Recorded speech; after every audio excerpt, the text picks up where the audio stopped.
शुक्रिया शुक्रिया। बिस्मिल्लाहिर्रहमानिर्रहीम। इय्याका नअबुदु व इय्याका नस्तईन। मेरे तहरीक इंसाफ के बाशऊर कारकुनों, आज हमारी आखिरी इफ्तारी है और इसमें मैं ख़ास तौर पे अपने कारकुनों को खराज तहसीन पेश करना चाहता हूं।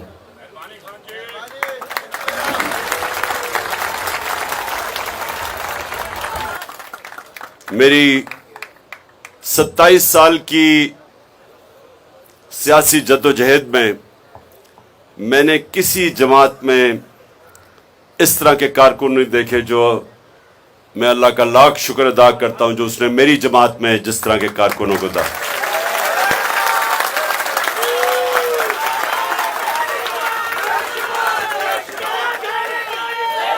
थोड़ी अभी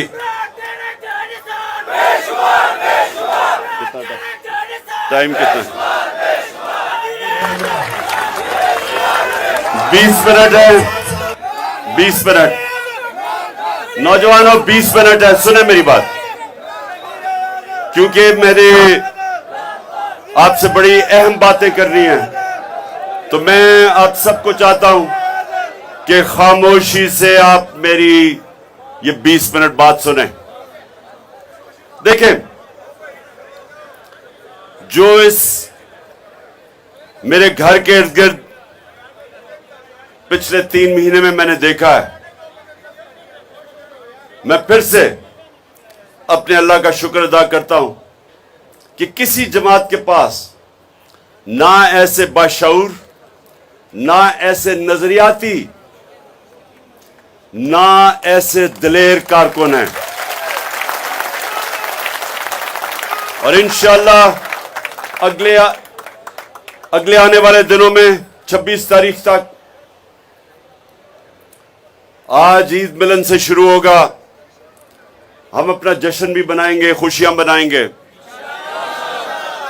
और मैं हर रोज शाम को जिन कारकुनों ने जबरदस्त किस्म की परफॉर्मेंसेस दी हैं, जिनने दिलेरी दिखाई, जिन्होंने मुश्किल वक्त पे साबित किया कि जो एक कार्रवाई और साजिश के तहत मुझे यहां अगवा करने की कोशिश की जा रही थी पुलिस और रेंजर्स के जरिए, वो यहां कारकुनों ने एक पाकिस्तान में मिसाल सेट कर दी कि वो ऐसे दीवार बन के खड़े हुए और जिस तरह टीयर गैसिंग, वो जो वाटर कैनन थी जिसमें उन्होंने केमिकल डाला हुआ था, फिर उन्होंने वो पैलेट गन इस्तेमाल की, जिस तरह मेरे कारकुन खड़ा हुए हैं, आप ये समझ लें कि सारा पाकिस्तान आपको देख रहा था।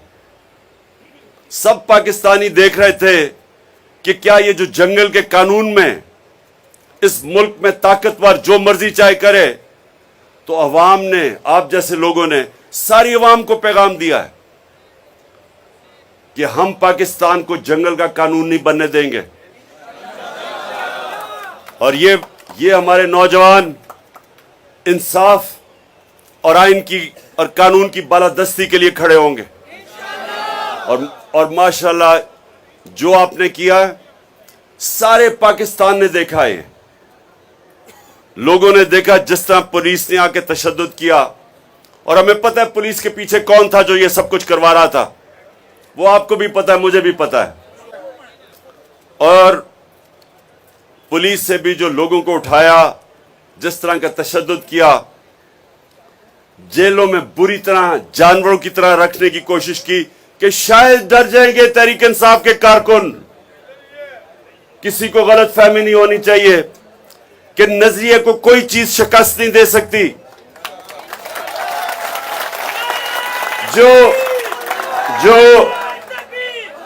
जो मीनारे पाकिस्तान का जो जलसा था, कभी मीनारे पाकिस्तान के जलसे में ऐसी रुकावटें नहीं डाली गई। लाहौर को बंद कर दिया, कि बाहर से लोग ना आए, लाहौर के अंदर रुकावटें डाल दी, मीनार पाकिस्तान को सील कर दिया, और उसके बावजूद जो अवाम का समुंदर था, एक नजरियाती समुंदर, वो सब कुछ पार करके मीनार पाकिस्तान पहुंच गया। पानी खड़ा हुआ था ग्राउंड में, उसके बावजूद ये जो पाकिस्तान बदला हुआ पाकिस्तान है, हम एक कौम बन रहे हैं, हजूम से एक पाकिस्तानी कौम बन रही है। माशाअल्लाह जिस तरह वहां लोग निकले हैं, वो भी सारी कौम ने देखा आपको। तो मैं अपने कारकुनों को भी मिलूंगा, जो उन्होंने खास तौर पे, जिन्होंने मुश्किल जो खड़े रहे मेरे साथ, उनको मिलूंगा, और साथ साथ जो बस साथ साथ जिन लोगों को खदशा है कि उनको सही माने में उनको टिकट मिलना चाहिए थे और नहीं मिला, क्योंकि मैंने टिकट्स कल दिए हैं, तो उनका सबका मैं रिव्यू भी कर रहा हूंगा 26 तारीख तक। मैंने यहां सुन मैं टाइम जा रहा है, टाइम जा रहा है, सुने सुने सुने, अभी मैंने आपसे बात करनी है, टाइम आपके पास कम है, रोजा खुलने वाला है। तो पहले तो ये मैं आपको बताना था कि मैंने उन लोगों जिनको ये खदशा है कि उनसे टिकट नहीं मिला, सबको तो टिकट नहीं मिल सकता, लेकिन मैं उन सबको सुनूंगा जो समझते हैं कि उनको मिलने चाहिए था और वो दलील दे सकते हैं कि उनको टिकट मिलना चाहिए। मैं खुद सुनूंगा उनकी। और ये हर इंसान, हम आखिर में इंसान है और इंसान से गलतियां होती हैं, लेकिन इंशाअल्लाह मेरिट के ऊपर मैं पूरा चल के कोशिश करूंगा कि सबको हम सेटिस्फाई करें। और कल शाम से शुरू हो रहा है, फिर से आप सबके लिए हर रोज एंटरटेनमेंट होगी, यहां कवालियां होंगी, हम इनवाइट करेंगे और से बाहर लोग जो कि हमारे नजरिए से मिलते हैं, अरफाना कलाम होगा। तो इंशाल्लाह आपका ये अच्छा 26 तक आपका अच्छा टाइम गुजरेगा यहाँ। अच्छा अब बस बस बस बस अच्छा क्या हो गया? अच्छा अच्छा अब सुने,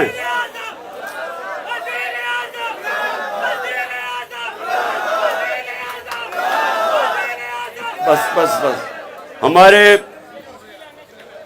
पहले अली जैदी को, अली मीन को, सोशल मीडिया के हमारे नौजवानों जिसमें अता एक है, उनको उठाया। ये सारा खौफ फैलाना चाहते हैं और फिर से सबको पता है इनके पीछे कौन है। हम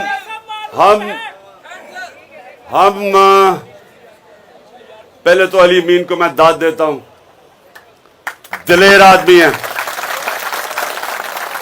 इतने सब्र से और इतनी दिलेरी से उसने जो भी कोशिश की, इन्होंने उसको जलील करने की, एक दिलेर आदमी की तरह वो खड़ा रहा है, चट्टान की तरह। और मैं इंसानों को पैगाम पहुंचाना चाहता हूं जो ये समझ रहे हैं कि ये खौफ फैला के और ये जेलों में लोगों को डाल के, जो ये समझ रहे हैं कि इससे ये जो हकीकी आजादी का जज्बा है ये खत्म हो जाएगा या कम हो जाएगा, मैं उनको पैगाम देना चाहता हूं कि आपसे ज्यादा अहमक और बेवकूफ लोग है ही नहीं।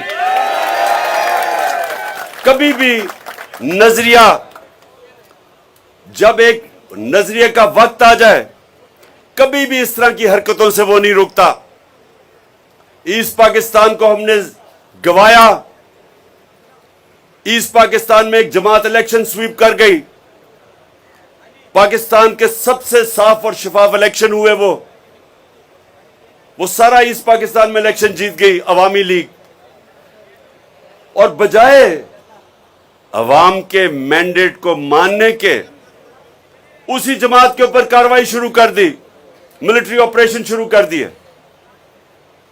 और जो पाकिस्तान को नुकसान उठाना पड़ा, पहले तो आधा मुल्क गया, फिर जो हमें जिल्लत उठानी पड़ी, यह भी तारीख का हिस्सा है। मुझे अभी भी याद है, मैं यूनिवर्सिटी में था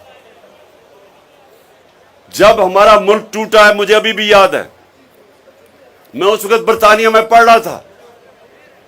हमें अभी भी याद है कि हमें किस तरह की जिल्लत उठानी पड़ी थी, सिर्फ इसलिए कि बंद कमरों में किसी अहमक ने गलत फैसला किया कि बजाय अवाम की मैंडेट मानने के एक बेवकूफ आदमी ने, कम अकल आदमी ने उनके ऊपर फौज चढ़ा दी। ना सिर्फ मुल्क टूटा, सारी कौम को, हमारे 90,000 लोग हिंदुस्तान में कैदी बन गए। सारी कौम का सर शर्म से झुक गया। सारी पाकिस्तानी दुनिया में जिधर थे डिप्रेशन में चले गए, और अब फिर उसी रास्ते पे लगे हुए हैं। वही कम अकल सोच का रास्ता कि डंडे के जरिए हम लोगों को ठीक कर देंगे, बजाय अवाम की आवाज सुने।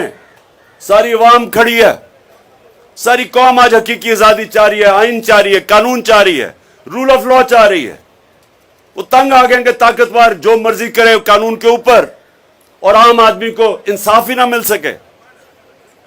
और सबको पता है कि ऐसा माशरा तबाह हो जाता है, जिसके ऊपर हजरत अली रजी अल्लाह ताला ने कहा कि कुफर का निजाम चल जाएगा, लेकिन वो निजाम जिधर इंसाफ नहीं है वो कभी भी नहीं चल सकता। मेरे नबी सल्लल्लाहु अलैहि वसल्लम ने 1500 साल पहले कह दिया था, और आज पाकिस्तान में वो वही हालात हैं जो उन्होंने 1500 साल पहले कहा था कि अगर ताकतवर जुर्म करेगा और वो माशरा उसको नहीं पकड़ेगा, ताकतवर मुजरिम को जो माशरा नहीं पकड़ता, सजा नहीं देता, और सिर्फ छोटे और कमजोर चोरों को जेलों में डालता है, वो माशरा तबाह हो जाता है। और ये मसला है आज। सबसे बड़े बड़े जो मुजरिम हैं वो आज ऊपर बैठे हुए हैं, और उनके साथ खड़ी हो गई हमारे मुल्क की एस्टेब्लिशमेंट, और वो समझते हैं कि हम इनके साथ सर झुका दें और इनको कबूल कर लें।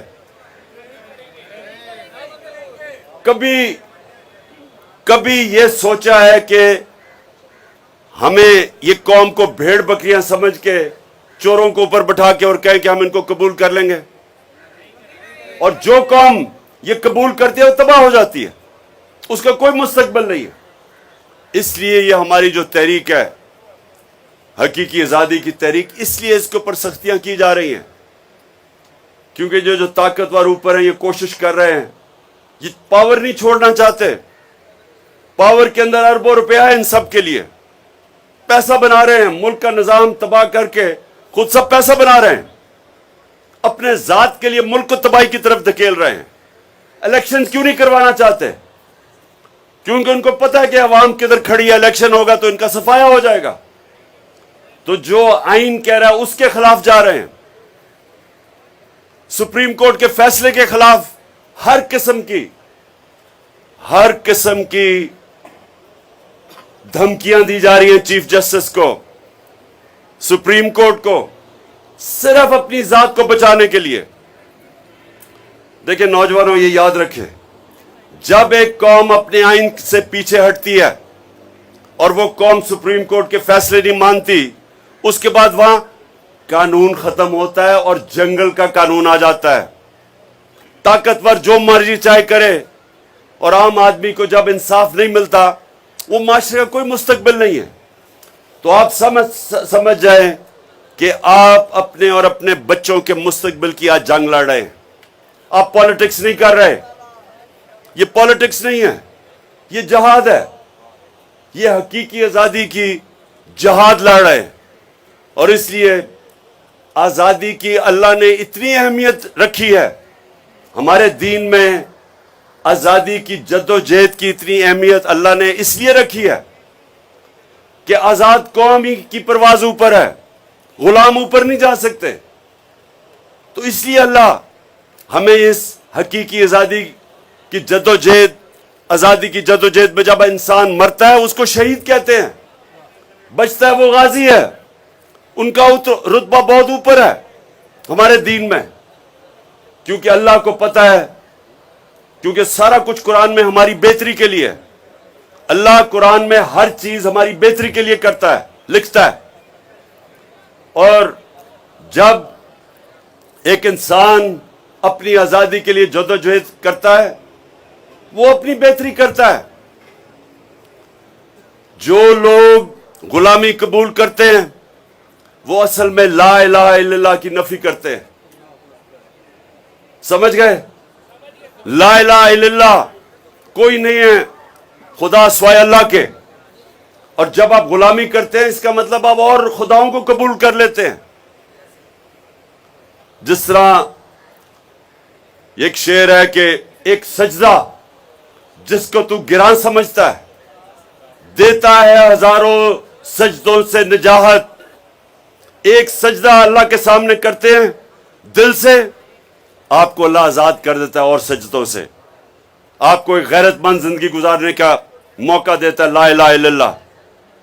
आपको अल्लाह के सामने जब आप दावा करते हैं कि नहीं है कोई खुदा सिवाय तेरे अल्लाह, फिर ये मैं इसको शिर्क समझता हूं कि किसी और के सामने झुके। खौफ के सामने झुकना कि जी मुझे मार देंगे, मुझे जलील कर देंगे, या फिर मेरी नौकरी चली जाएगी। रिस्क अल्लाह के हाथ में है, मेहनत इंसान के हाथ में। हराम से भी कमा सकते हैं, हलाल से भी कमा सकते हैं, लेकिन देनी अल्लाह ने है। एक रिस्क में इज्जत है, एक में जिल्लत है। एक में इज्जत है, कम भी रिस्क हो, और एक में जिल्लत है कि आप सबसे महंगे लंदन के इलाके में रह रहे हो, हर रोज चोर चोर की आवाजें सुन रहे हैं। क्या टाइम है? टाइम कितना? 6 मिनट।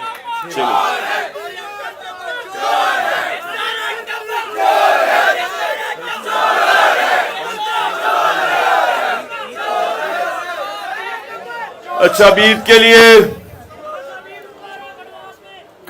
कल हम नमाज पढ़ेंगे ईद की, और उसके बाद कल शाम को, हाँ सुबह 9 बजे नमाज है, और आज रात को 11 बजे चांद रात की हम पूरी सेलिब्रेशन कर रहे हैं साथ वाली जगह पे। हाँ, बैरून मुल्क पाकिस्तानी उनको हम नहीं, उधर जो मगरब में है उन सबको ईद मुबारक कहते हैं, उनकी ईद हो चुकी है। क्या हमारा चांद नजर आ गया। आपकी ईद इंशाल्लाह कल होगी। अच्छा जी, अच्छा अब आखिर में क्योंकि आप सब ने लीडर बनना है, ये 4 सिफ्तें अब मैंने लीडर की आपसे पूछूंगा। मैं देखता हूं कि कितनों में इतना शौर आ चुका है। सबसे पहली सिफ्त,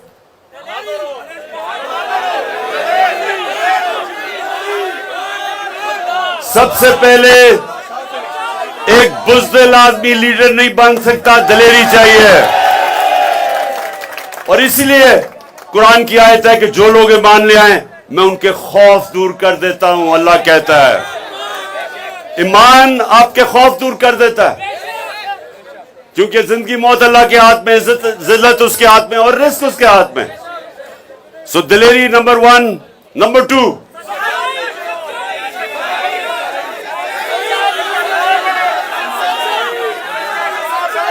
क्या? सदाकत, सच्चाई। एक झूठा आदमी लीडर नहीं बन सकता, लोग उसकी इज्जत नहीं करते। लीडर तो तब होता है जब उसके पीछे लोग उसकी इज्जत करें। तो एक अगर झूठ बोलने वाला या बुज़दिल आदमी उसकी इज्जत नहीं करते। और नबी सल्लल्लाहु अलैहि वसल्लम ने एक दफा एक बूढ़े कुरैश ने पूछा कि नबी मुझे एक बात बता दें कि मैं अपनी आदतें भी ना छोड़ूं, और अगर एक बात बता दें मुसलमान होने के लिए तो वो क्या होगी? नबी ने कहा सच बोला करो। सो सच्चाई और दिलेरी। तीसरी,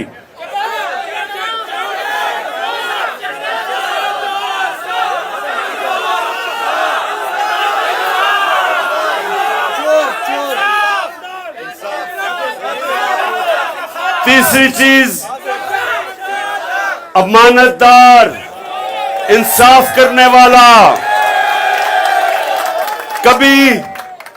कभी जो आदमी इंसाफ नहीं करता लीडर नहीं बन सकता, वो सिफारिशी ले आता है। जो शरीफ होते हैं वो सिर्फ शरीफों को ऊपर लेके आते हैं, जरदारी भुट्टो को लेके आते हैं। लेकिन लीडर इंसाफ करता है, मेरिट लेके आता है, मेरिट पे लोगों को ऊपर लेके आता है। अच्छा, और चौथा ये, अच्छा अब चौथा किसी को नहीं पता होगा, बताओ चौथी क्वालिटी क्या है?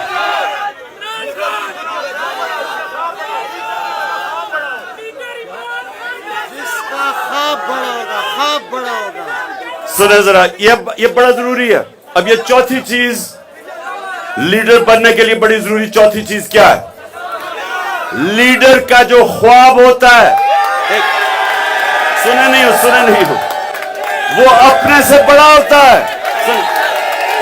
लीडर अभी नहीं, अजान होने लगी है। लीडर खुद गर्ज नहीं होता, लीडर बड़ी सोच रखता है। हमारे नबी सल्लल्लाहु अलैहि वसल्लम, उनको खिताब था रहमतुल लिल आलमीन, सब इंसानों के लिए रहमत बन के आए थे। सो ये समझ जाएं कि उनका मुकाम था, क्योंकि सोच बड़ी थी, इंसानियत के लिए आए थे। इसलिए जो लीडर जिसका नाम होता है वो हमेशा अपने से हट के सोचता है। कायदे आजम कैंसर से मर रहे थे, लेकिन किसी को पता नहीं चलने दिया, क्योंकि पाकिस्तान चाहते थे हमारे लिए। नेल्सन मंडेला 27 साल जेल में गुजार के सबको माफ कर दिया, क्योंकि वो अपने मुल्क का सोच रहा था। और सबसे अजीम लीडर नबी सल्लल्लाहु अलैहि वसल्लम, जब वो मक्का को फतह किया तो सारों को माफ कर दिया जिन्होंने जुल्म किए थे, क्योंकि वो इंसानियत के लिए आए थे, जात के लिए नहीं आए थे। दुनिया हमेशा उसको याद रखती है जो इंसानियत की खिदमत करता है। इसलिए बड़े बड़े अल्लाह के सूफी, दाता साहब, मियां मीर साहब, बाबा बुल्ले शाह,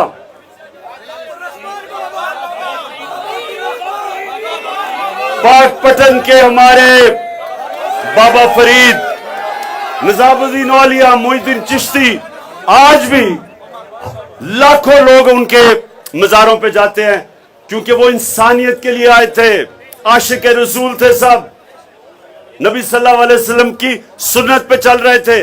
आज भी और हमेशा लोग उनकी इज्जत करेंगे। इसलिए कभी बादशाहों के मज़ारों पे कोई नहीं आता, पैसे वाले लोगों के मज़ारों पे नहीं आता, उन पे आता है। अच्छा, ये दुआ करें। नंबर 1 सबसे पहली कि अल्लाह पाकिस्तान को मदीना के रियासत के असूलों पे एक अजीम कौम बना दे। अल्लाह पाकिस्तान में अदल और इंसाफ कायम करके हमें हकीकी तौर पे आजाद कर दे। और अल्लाह पाकिस्तान को वो मुल्क बना जिधर कोई इंसान भूखा ना सोए।